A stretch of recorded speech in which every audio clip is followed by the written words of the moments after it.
200 reklamo ang idinulog sa DepEd Action Center. Kadalasan ay ang problema sa paglipat sa public school ng mga mag-aaral na may utang pa sa kanilang pinanggalingan private school.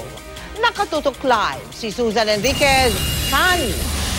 Mel, dahil nga may mga inaasahan pang problema hanggang alas 6 ng gabi bukas ang Opland Balik Eskwela Command Center ng DepEd sa linggong ito. At dito sa Opland Balik Eskwela Command Center ay matutugunan ang anumang reklamo o sumbong na may kinalaman o may kaugnayan sa pagbubukas ng klase ngayong taon.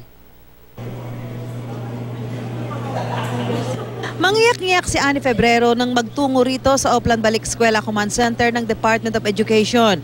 Ayaw daw kasing tanggapin sa gustong lipatang school ang kanyang anak. Wala kasi ang Form 137 o records ng estudyante na ayaw daw ibigay ng pinanggalingang private school. Mahirap po kasi ako lang kasi ang papaaral sa kanya. Pero sabi ng DepEd, hindi dapat balakid ang hindi pa nare-release na report card sa pagpapatuloy ng pag-aaral sa public school ng transferee.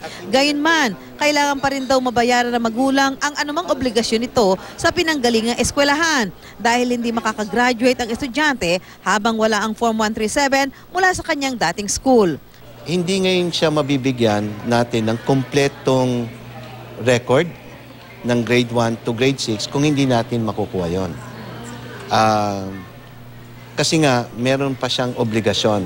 Ngayon, kung inaasahan ng magulang na babayaran natin, ay palagay ko hindi pa pwede yon.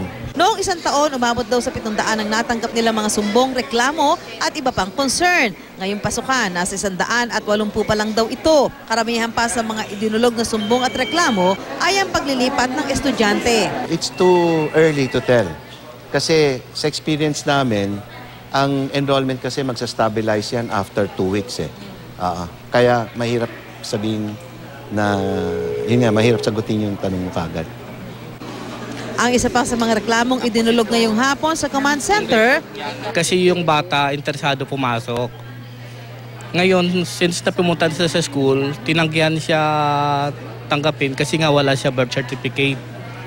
2 linggo mula ngayon, magpapatawag ng pulong ang DepEd sa mga magulang para pag-usapan ang mga isyong may kinalaman sa pagbubukas ng klase, lalo na ang mga eskwelahang nasa West Valley Fault. Sa pangkalahatan, masasabi raw na maayos ang pasukan ngayong araw.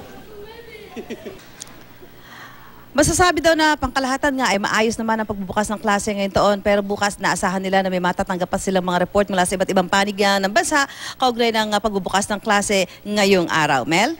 Maraming salamat sa iyo, Susan Enriquez.